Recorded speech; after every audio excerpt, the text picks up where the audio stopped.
Plastic here from the Popa Plastic Airfield. I am going to do a comparison between these two airplanes. So you can get both of these. These are both in my Amazon shop, amazon.com/shop/the Popa Plastic. The Corsair is a little more aggressive.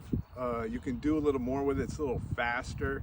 I don't know why. I think they're basically the same motor and everything. I literally think a lot of it has to do with the shape, where the Corsair has gull wings, and this in the little T, I think it's a T8 trainer, has a little shorter wingspan and isn't quite as floaty, and it's not quite as aerobatic, and it doesn't seem to be as fast. So I'm going to do a demo between both of them. Both of these are $100 with the radio.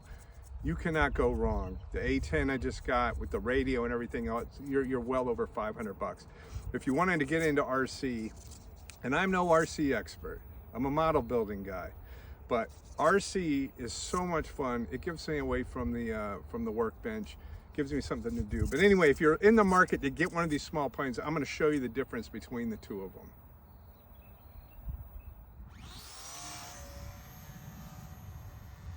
Okay, I'm at full speed with this, and you can see how docile it is. Not super fast.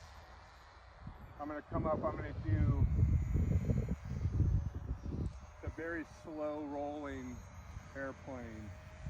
Now if I go out here and I take it high, I can put it into expert and I can do acrobats. But man, you got to take it out of expert mode quickly, or it will dive down into the ground. But it flies, it's a beautiful flying airplane. I would recommend this one if you are like a real beginner, if you have young kids, because it flies really slow. It's not hard to get, to take control. As long as you know where the expert and beginner switch is, you can get yourself out of trouble. But it's just a really beautiful, docile, very easy to fly airplane. See that? Now there is an intermediate mode. I'm gonna put it into intermediate, and you can kind of do little kind of hammerheads. I'm gonna bring it towards me and do that kind of up close. Here it goes. It's coming towards me. Up. A little wing over. But a nice slow flying airplane. I'm going to bring this one in. You'll see, I'm going to bring it in. I'm going to cut the power. Let me bring it around again. Bring it in for a nice landing.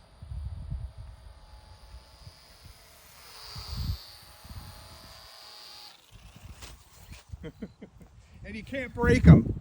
You can't break these things. You really can't. All right, we're going to do the next one. I'm using the same controller for both planes. Even though it comes with another controller, you can just use it as a backup. Or if you and your kid have both planes and you want to fly with two different controllers. I don't know if they might interfere with each other. But anyway, they come with controllers for each one, but you can just use one and then have one as a backup. All right, Corsair now.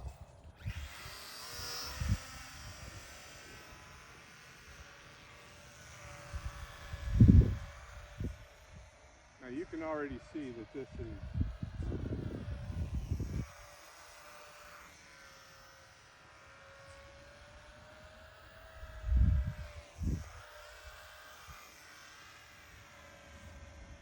and I don't even have it in full speed. Here, I'll do a full speed pass. This is half speed. All right, I'm going full speed. I'm gonna come right at me.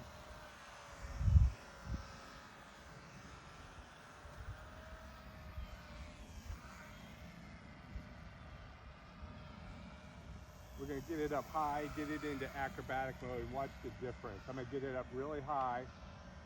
I'm going to come around here. I'm going to throw it in expert mode. See this? But you got to get it back into beginner mode to save it. If you don't, it'll crash it right into the ground. Now I'm going to go back into intermediate mode, where you can do a little bit more, but it won't get away from you as bad as in expert. In expert, you can only use expert when you're really high, because it just loses control. See, like this. See how it's losing control? Now I bring it back.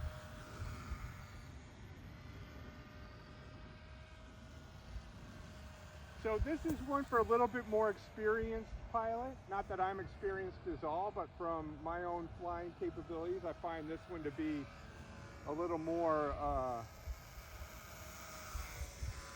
this plane is a little more aggressive. All right, we're gonna cut the power, we're gonna come down, we're gonna try to do a nice landing right in front of me.